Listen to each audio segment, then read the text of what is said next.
Syederalun, baliho membuat gaduh di Kota Malang, muncul reklame ajakan minum alkohol. Wali Kota Malang menyebut reklame tersebut tidak berizin dan akan segera menindak tegas pemasang reklame.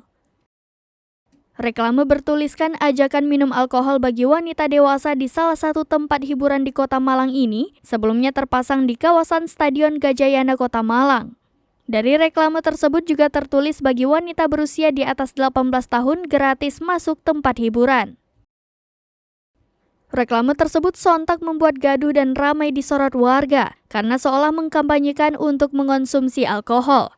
Petugas Satuan Polisi Pamung Praja langsung mencopot reklame tersebut. Wali Kota Malang Sutiaji menyayangkan hal tersebut karena berpotensi menciderai kerukunan umat beragama. Ia berjanji menindak tegas pengelola tempat hiburan karena setelah dilacak reklame tersebut ternyata tidak berizin. Sutiaji menambahkan, tindakan tegas akan dilakukan pada hari Senin ini akan memanggil pengelola tempat hiburan. Ia juga meminta masyarakat menahan diri untuk tidak main hakim sendiri.